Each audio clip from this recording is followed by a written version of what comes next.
የጀግናው ሰራዊታችንን ሁለንተናዊ የዝግጁነት ሥራ ከሚያሳልጡ አቅም ፈጣሪ አቅሞች መካከል አንዱ ነው የሁርሶ ኮንቲንጀንት ማሰልጠኛ ትምህርት ቤት። ከአራት አስርተ ዓመታት በላይ ዕድሜን ያስቆጠረው ይህ አንጋፋ ወታደራዊ ማሰልጠኛ በውስጡ ከያዛቸው የትምህርትና ስልጠና ተቋማት መካከል የኮንቲንጀንት ማሰልጠኛ ትምህርት ቤቱ አንዱ ነው። በዓለም አቀፋዊና አህጉራዊ የሰላም ማስከበር ተልእኮ ስር ወደ ተለያዩ ሀገራት የሚሰማሩ ሰላም አስከባሪ ሻለቆችን በቅድመ ስምሪትና ድኅረ ስምሪት ስልጠና ለተልእኮ እያዘጋጀና እያበቃ በሰራዊታችን ተመራጭ የሰላም ኃይልነት ውስጥ የራሱን ደማቅ አሻራ አሳርፏል። ይህንንም ተግባሩን አጎልብቶ ቀጥሏል።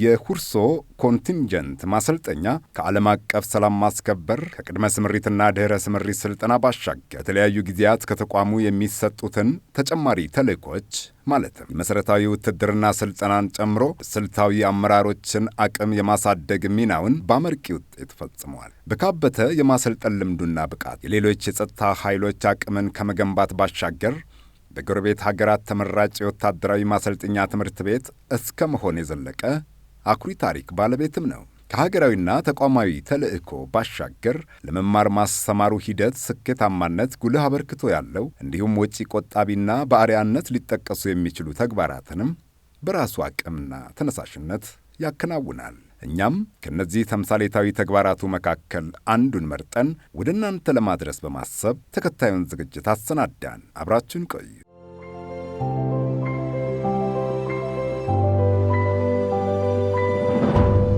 ረጅም ዓመት ያገለገሉ ነገር ግን በየቦታው ተጥለው የነበሩ ንብረቶችን የመንግስት ንብረትን አንድ ላይ ሰብሰብ አድርጎ ስራ ላይ መልሶ እንዲውል ማድረግ በውስጥ አቅም ምን መስራት አለብኝ የሚለውን ነገር የጠቅላላ አገልግሎትና የአቅርቦትና ስርጭት የጋራ ቅንጅት በማድረግ አጠቃላይ በመጀመሪያ አካባቢ ወደ 106 ተደራራቢ አልጋ በመስራት ለይታ አቅርበናል ማለት ነው። ከጥቅም ውጭ ሆኖ ተበታትኖ ነው የነበረው። ከተባታተነው ጠርንፈን አስተካክለን አሁን በብየዳ መልክ እንደዚህ አይነት አሰራር ነው ሰርተነው ያለ ነው። ይህንን የተበተነው ወደ አንድ አድርገን ጠርንፈን በይደን ነው ያስተካከል ነው።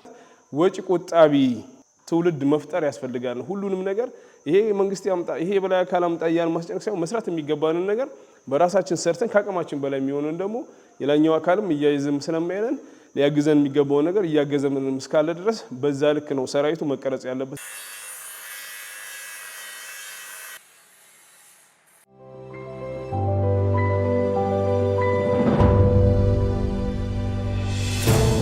በተለያዩ ወቅቶች የተለያየ ዓላማና ግብ ያላቸው በብዙ ሺህ የሚቆጠሩ ሰልጣኞች ከዚህ አንጋፋ ወታደራዊ ማሰልጠኛ ትምህርት ቤት ተመርቀዋል። የኮንቲንጀንት ማሰልጠኛው የሚሰጠውን ወታደራዊ ስልጠና በአመርቂ ውጤት መፈጸሙን አጠናክሮ ለማስቀጠል አስፈላጊ የሆኑ ቁሳቁሶችን ለማሟላት ከተቋሙ አቅርቦት ባሻገር በራሱ ተነሳሽነት በስሩ የሚገኙ ክፍሎችንና ባለሙያዎችን በመጠቀም አለፍ ሲልም በአካባቢው የሚገኙ ወጣቶችን በማሳተፍ በቀላል ወጪ ችግር ፈቺ ተግባራትን ያከናውናል። የሁርሶ ኮንቲንጀንት ማሰልጠኛ ትምህርት ቤት ተቋሙ የሚሰጠውን ማናቸውንም ተልእኮች ለመፈጸም ሁሌም ዝግጁ የሆነና በራስ አቅም መፈታት የሚችሉ ጉድለቶችን በመለየት አርአያ መሆን ችሏል። ትምህርት ቤቱ ሰውን በማዘጋጀት በኩል ምንም የቀረ የሚባለው ነገር የለው። ባለው አቅም ብቻ አይደለም የሚወሰነው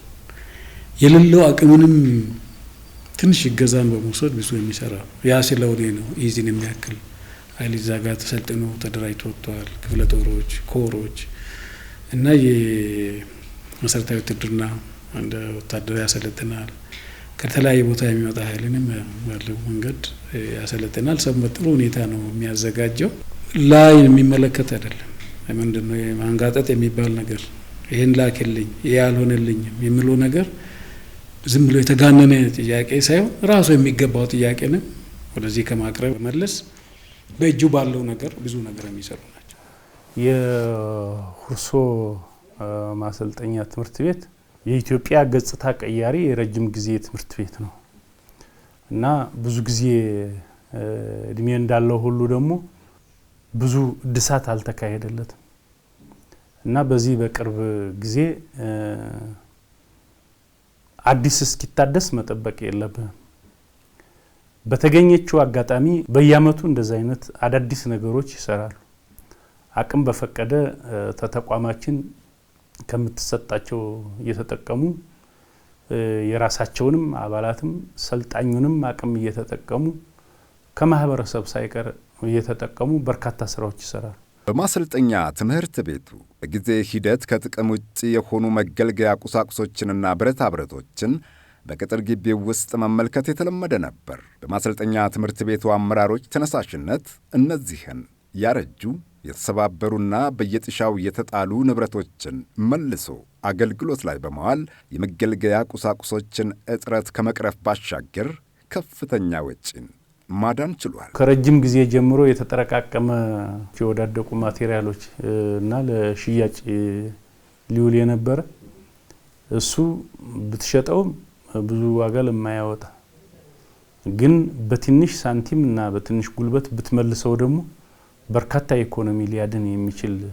ሐሳብ እንዳላቸው አቅርበው እሱም ተቀባይነት አግኝቶ ወደ ስራ ሲገባ አሁን የውስጥ ችግራቸውን ባልጋ በወንበር በጠረጴዛ በሚገባ በሚያምር መንገድ ፈተው ያየናቸውበት ሁኔታ ነው ያለ።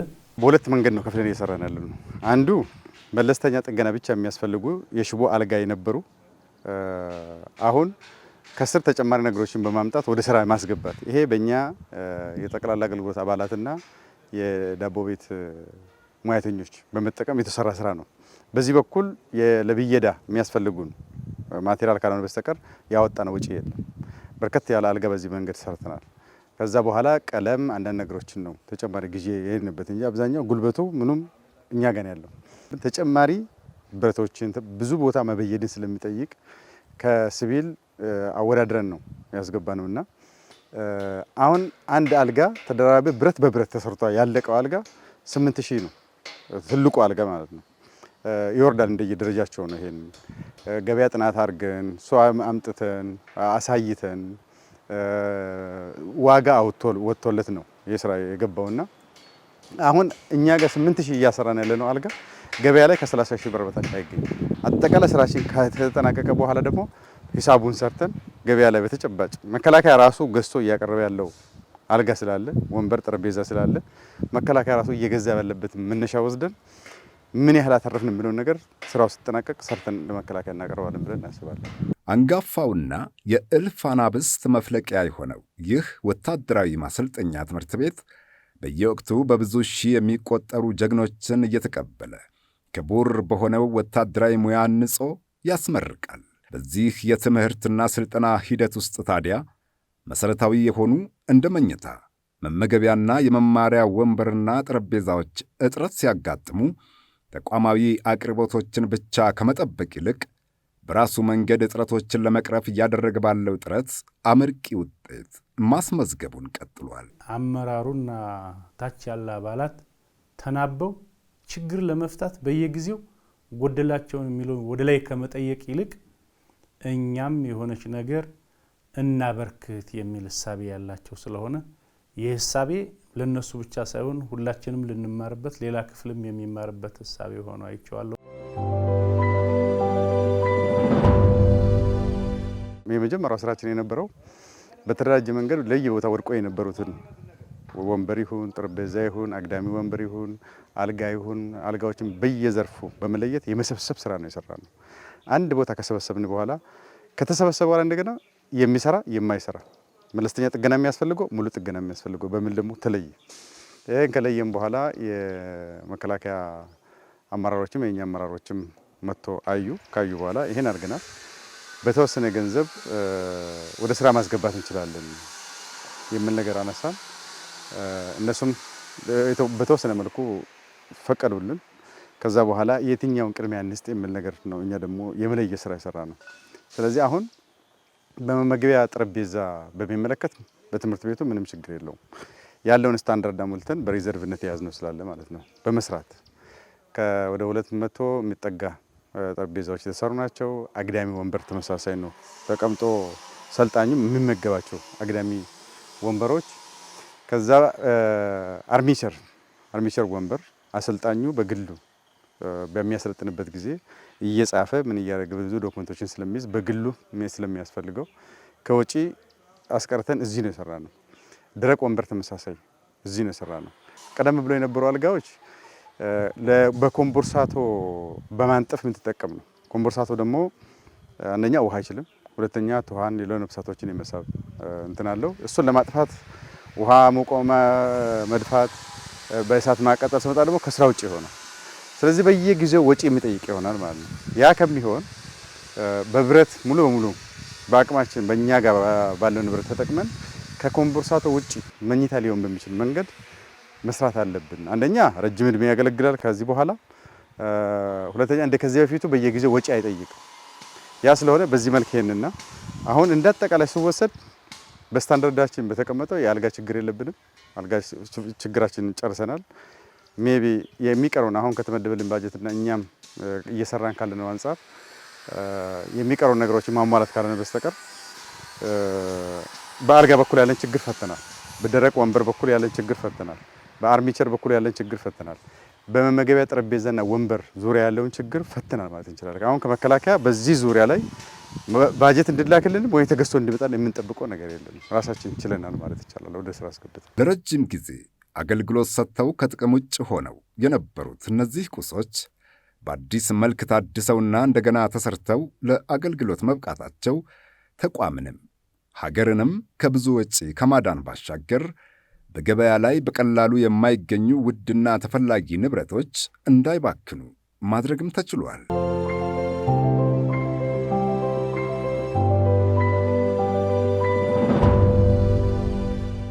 አጠቃላይ የወዳደቀውን ንብረትን ሰብስቦ ተሸክሞ እዚህ ድረስ አምጥቶ ሁሉ በየፈርጁ በመለየት በኩል የተሰራ ስራ በሎጂስቲክ ክፍል የሁሉም ሌላ ድርሻ እንኳን ቢኖርበት በባለቤትነት ስራውን የመስራት ኃላፊነት የወሰዱት የአቅርቦትና ስርጭት ክፍል ነው።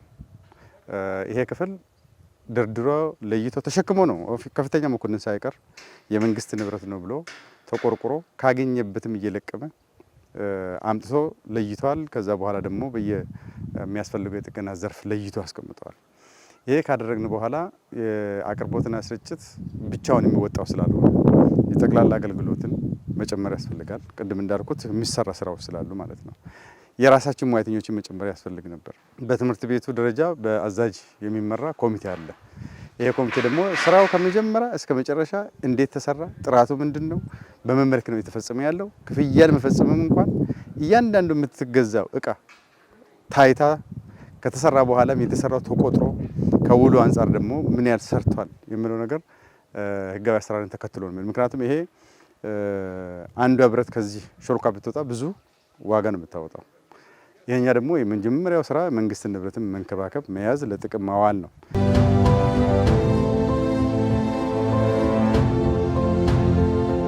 ገበያ ካለው ቢያንስ በ70% ማዕከሉ አትርፏል። ለኛ 30% ለእጃችን እንደዛ አካባቢ ነው። በጣም ትርፋማ ነው። ይሄ የምታያቸው አልጋዎች ተቀጥሬ በምሰራ ሰዓት እነኚህ አልጋዎች ሽሚያ ነበር። ተጫርቶ ያሸነፈው ሰው ሲያከፋፍል መጥቶ ድሬዳዋ ላይ ሽሚያ ነው። ለምን? ወፍራም ናቸው፣ ጥራት ያላቸው ብረት ናቸው። አሁን በገበያ ደረጃ የማይገኙ ናቸው እና ገበያ ላይ እንሻማ ነበር። ይሄን ግን አሁን እኛ ለጦሩ ይሄ ማዕከል የራሱን ምርት ለራሱ ሪሳይክል ማድረጉ ራሱ በጣም በጣም በጣም በጣም ትልቅ ነው። ይሄንን ነገር አዲስ አሁን ልግዛ ቢሉ በዚህ አይነት ኳሊቲ አያገኙም። የሁርሶ ኮንቲንጀንት ማሰልጠኛ ትምህርት ቤት ባለሙያዎችም በየጊዜው የተቋሙን ተልዕኮ ስኬታማ ለማድረግ ያላቸውን የፈጠራ አቅም ተጠቅመው አሻራቸውን በማሳረፍ ላይ ናቸው። በፈጠራ ውጤቶቻቸው የማሰልጠኛውን ክፍተት በመሙላት የተሳካ የመማር ማስተማር ሂደት እንዲኖር የራሳቸውን አስተዋጽኦ እያበረከቱ ይገኛሉ። ከሙያተኛ ወታደሮቹ መካከልም የግል የፈጠራ ክህሎቱን ተጠቅሞ ለተለያዩ አገልግሎቶች የሚውሉ አትሮኖሶችን ሰርቶ ያስረከበው ይህ አባል ተጠቃሽ ነው። ከነዛ ከወዳደቁት ማቴሪያሎች ይህን እንደምታዩት ተመርቶ ለአገልግሎት ሊውል ችሏል። አንደኛ በገበያ ብንሄድ ከ110 ሺህ እና ከ120 ሺህ ብር በላይ ነው አንዱ በገበያ ብንሄድ። ግን ያን ኮስት ነው ለማስቀረት ነው እዚሁ ማቴሪያሉ እያለ ለምን አይሰራም በሚል ይሄን የመሳሰሉ አትራኖስ ሰርቼ አዘጋጅቻለሁ ማለት ነው። በትንሹ የሚወጡ ማቴሪያሎች አሉ እንደነ ቀለም፣ ቫርኒሽ አለ። እነዛ ማቴሪያሎች በገንዘብ ናቸው የመጡት። ግን ከ110 እና ከ120 ሺህ ብር ከሚገዛ ይሄን ያማረ አትራኖስ ለመስራት ይችላል። ማቴሪያሉ እዚሁ ግቢ ውስጥ እያለ የወዳደቀ ማቴሪያል ነበረ። ከነዛ ማቴሪያሎች ነው ጥንካሬ ያለው የተሰራው። በውጪ ቢገዛ እንደዚህ ጥንካሬ ያለው ማቴሪያል የለም። በአሁኑ ሰዓት የሚሰሩት እናውቃቸዋለን። ስለዚህ ራሳችን እዚሁ ሙያተኛ እስከሆንን ድረስ ለትምህርት ቤቱ ግብአት ይሆናል ብለን ይህን የመሰለ አትራኖስ ሰርተናል። በየትኛውም የሙያ ዘርፍና ተልእኮ ላይ የተሰማሩ አባላት በውስጣቸው ያለውን የፈጠራ አቅም ማውጣትና ለተቋም ግንባታ ስኬት ለማዋል የበኩላቸውን አስተዋጽኦ ማበርከት ይጠበቅባቸዋል። በዚህ ሙያ ውስጥ ገብቼ ይህን ስራ ልስራ ብሎ ከልቡ ተነሳሽነት ያለው ወጣት ግድ ያስፈልጋል። ሙያተኛው ሙያዬ ይሄ ነው ብሎ የሚያስበው ግለሰብ ነው ትኩረት አድርጎ ለስራው ዝግጁ መሆን ያለበት እና ለሙያውም ዝግጁ መሆን ያለበት። የማሰልጠኛው ጠቅላላ አገልግሎትም የትምህርትና ስልጠናውን ሂደት የሚያውኩ ልዩ ልዩ ችግሮችን በየወቅቱ በመለየትና አፋጣኝ ምላሽ በመስጠት የተጣለበትን ኃላፊነት እየተወጣ ይገኛል። የተሰባበሩ ብረቶቹን በመቀጣጠል ብሎንና ሙስማር ብቻ በመግዛት የምግብ ወንበር ተመልሶ ወደ ስራ እንዲገባበት ያደረግንበት አለ። እሱም አሁን በስራ ላይ ነው የሚገኘው። አሁን እየተሰራ ላይ ያለው ነው ማለት ነው። ስለዚህ ብዛቱ ቢያንስ እስከ 100 እንሄዳለን የሚል እምነት አለን ማለት ነው እሱ። ስለዚህ እነዚህ ሁለቱ ነገሮቹ በውስጥ አቅማችን በአቅርቦትና ስርጭትና በጠቅላላ አገልግሎት በጋራ ቅንጅት የሰራን ስራዎች ናቸው ማለት ነው። ተበትኖ ከስራ ውጭ የነበረው አልጋ ለስራ አዘጋጅተነዋል። ሁለተኛ ጥቅሙ ደግሞ ችፑድ አያስፈልገውም። ይሄንን የችፑድ ምትክ ተጣጋግቶ በደንብ አድርገው ይሄንን ችፑድ ነው የሚደረግበት የነበረው። ይሄንን ግን ችፑድ በሌለበት እንዲተኛበት ነው የሰራ ነው ማለት ነው። አሁን ችፑድ አያስፈልገውም፣ ፍራሽ ብቻ ይደረጋል። በትክክለኛ ሆኖ ተነጥፎ ሰውን እንዲተኛበት። ይሄንን ምክንያት ያደረግነው ደግሞ አንደኛው ወጭን ለመቆጠብ ነው። ችፑዱ ዝናብ ሲመታው የተለያየ ሲወድቅ በተለያየ ነገሮችን ይሰበራል፣ ከስራ ውጭ ይሆናል። አሁን ግን ለብዙ ዓመት የሚያገለግል ነው። ይህንን ስሪት የሰራ ነው። ዝናብ ቢመታውም ሌላ ነገር ቢሆንም አይሰበር፣ ምንም አይል። ለብዙ ዓመት የምንጠቀምበት ስራ ነው የምንሰራ ያለው። ይሄ ደግሞ በሚሊዮን የሚቆጠር ወጭ ነው ያስቀረ ነው ማለት ነው። ቀጣይም እንደዚህ አይነቶች እያየን ወድቆ የነበሩ እያስተካከልንና እያረምን እያሰራን እንቀጥላለን የሚል ሀሳብ ነው ያለን። ወጪ ቆጣቢ ትውልድ መፍጠር ያስፈልጋል። ሁሉንም ነገር ይሄ መንግስት ያምጣ ይሄ በላይ አካል አምጣ ያን ማስጨነቅ ሳይሆን መስራት የሚገባንን ነገር በራሳችን ሰርተን ካቅማችን በላይ የሚሆነን ደግሞ የላኛው አካልም እያይዝም ስለማይነን ሊያግዘን የሚገባው ነገር እያገዘንም እስካለ ድረስ በዛ ልክ ነው ሰራዊቱ መቀረጽ ያለበት። የሁርሶ ኮንቲንጀንት ማሰልጠኛ ትምህርት ቤት የውስጥ አቅምን በመመልከትና በራሱ ተነሳሽነት ለችግሮች መፍትሄዎችን አፍልቆ በቀላል ወጪ ብቻ ተግባራዊ ማድረግ በመቻሉ የተሰጠውን ዘርፈ ብዙ ተልእኮ በስኬት እንዲያከናውን አስችሎታል። የሰው ሀብት ልማትን ከሚያሳልጡ አቅም ፈጣሪ አቅሞች መካከል ዝነኛውና አንጋፋው የሁርሶ ወታደራዊ ማሰልጠኛ ተቋም ከመጀመሪያው ረድፍ ይሰለፋል። የኮንቲንጀንት ማሰልጠኛ ትምህርት ቤት በተቋም ለሚታቀዱ የሰው ሀብት ልማት ተግባሮች ፈጣን ምላሽ በመስጠትም አስተማማኝ የዝግጁነት ክንድ መሆኑን አረጋግጠዋል። የሁርሶ ኮንቲንጀንት ማሰልጠኛ ትምህርት ቤት በጣም ጥሩ ትምህርት ቤት ነው። የተሰጠው ተልእኮ አለ። ተልእኮ የሰላም ማስከበር ወደ ውጭ የሚሄደውን ኃይልን የማዘጋጀት ስራ ነው። ትልቁ ስራ እሱ ነው መሆን የነበረበትም ያለው። ግን የሁርሶ ትምህርት ቤት ኮንቲንጀንት ማሰልጠኛ ትምህርት ቤት ከዛም ፋርዘር ይሄዳል። በርካታ ዩኒትን እዛ ፈጥረናል። በርካታ ምልምል ወታደሮችን ሰጥተናቸው ሌሎች ማሰልጠኛ ትምህርት ቤት የእግረኛ ማሰልጠኛ መሰረታዊ ውትድርና የሚያስተምሩ ማለት ነው።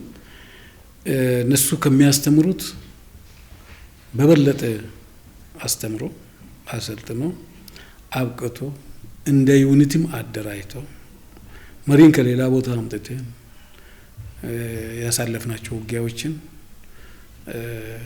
ሲደግፍ የነበረውና የተሰጠውን ስራን ብቻም ሳይሆን ያልተሰጠው ስራንም ደርቦ የሚሰራ ትልቅ ትምህርት ቤት ነው። የሀገር መከላከያ ሰራዊት ውስን ከሆነው የሀገር ሀብት ተሰልቶ የሚመደብለትን በጀት በቁጠባና በጥንቃቄ ከመጠቀም ባሻገር በራስ ተነሳሽነትና ፈጠራ ጉድለቶችን ለመሙላት የሚከናወኑ ማናቸውንም ተግባራት ያበረታታል። የሁርሶ ኮንቲንጀንት ማሰልጠኛ ትምህርት ቤትም ባህል ያደረገውን ይህንኑ ተምሳሌታዊ ተግባር ይበልጥ አጠናክሮ ማስቀጠል ይጠበቅበታል። ከማሰልጠኛ ትምህርት ቤቱ መልካም ልምድ በመውሰድም እንደ ተቋም ወጪ ቆጣቢና ችግር ፈቺ የሆኑ የፈጠራና የተነሳሽነት ጥረቶችን ማፋፋምና ወደ ላቀ ደረጃ ማሸጋገር ይገባል። እዛ ያለ የማሰልጠኛ አመራር ማኔጅመንቱ አመራርና አባላት ታንኪው ሊባሉ በየጊዜው የሚያበረክቱት አንዳንድ ለነሱ ብቻ አይደለም ለማህበረሰብ አቀፍ ድጋፋቸውም ቀላል አይደለም። የአቅመ ደካማዎችን የመርዳት እዛ ያሉ የሚያስተምሯቸው ህፃናቶች አሉ ግቢው የሚያስተምራቸው እነሱን ሁሉ የመደገፍ ስራቸው በጣም ጥሩ የሆነ የሚባል የቡድን የቲም ስራ የሚታይበት አዳዲስ ስራዎች የምናይበት ማሰልጠኛ አመራርና አባላት ያለበት ስለሆነ ይሄ ለሌሎች ክፍልም የሚጠቅም ወደ ሌሎችም ይህን አሪያ የሚያደርጉትም ይኖራሉ። አጠናክረን እንደ ማህበረሰብ ችግር ፈቺ አስተሳሰብ መፍጠር ይጠበቅብናል። ከተሰጣቸው ተልእኮና ግዳጅ ባሻገር እልፍ እርምጃን ለመራመድ ተስፋ ሰጪ ተነሳሽነትና ቁርጠኝነትን የተላበሱ ተቋማትና አመራሮች ከመቼውም ጊዜ በላይ ዛሬ ለሀገርም ለተቋምም አስፈላጊዎች ናቸው። እያንዳንዱ የውስጥ አቅምን በመጠቀም የሚከናወን ችግር ፈቺና ወጪ ቆጣቢ ተግባር የፈጠራና ተነሳሽነት መንፈስን በማጎልበት እንደ ተቋምም ይሁን እንደ ሀገር የሚያበረክተው አስተዋጽኦ ከፍተኛ ነው። እኛም ይህንኑ ታሳቢ በማድረግ የሁርሶ ኮንቲንጀንት ማሰልጠኛ ትምህርት ቤት ከተልእኮ ባሻገር ያከናወናቸውን ተምሳሌታዊ ተግባራትን የቃኘንበትን ዝግጅት በትምህርት ቤቱ አዛዥ መልእክት ለመቋጨት ወደድን። ሰላም። ችግር እየፈታ ራስህ የበላይ አካል ማገዝ በሚገባ ነገር ደግሞ እያገዘ እንዲሄድ ነው ማድረግ ያለብህ እንጂ ከበላይ ብቻ በመጠበቅ ችግሮች መፍታት አይቻልም። እዚህ እስካለው ድረስ እዚህ ያለውን ችግር መፍታት የመጀመሪያ ኃላፊነት መውሰድ ያለብኝ እኔ ነኝ። ሌላም ተቋማት ውስጣቸው የሚፈትሹ ንብረትን አንድ ላይ ሰብሰብ አድርጎ የሚጠቅሙ ነው ወደ ስራ ቢያውሉ፣ የማይጠቅሙ ደግሞ በአግባብ ወደሚመለከተው አካል እንዲሄድ ቢያደርጉ የመጀመሪያው ነገር ችግራቸውን ይፈታሉ። የመጀመሪያው ነገር። ሁለተኛ በዩኒታቸው በመመረቱ ዩኒት ውስጥ ስርዓት እንዲሰፍን ያደርጋል። ንብረት ማለት ምን ማለት እንደሆነ ኃላፊነት የአንድ ሰው ብቻ ሳይሆን የሁሉም እንዲሆን ታደርጋለህ ማለት ነው። ስለዚህ ለካ ይሄ ጥቅም ላይ ይውላል የሚል ሀሳብ ስለሚመጣ አይባክንም ንብረት እና ሁሉም ሰው ከዚህ ተሞክሮ ወስዶ ውስጡን ፈትሾ የራሱን ችግር በራሱ እየፈታ ቢሄድ መልካም ነው።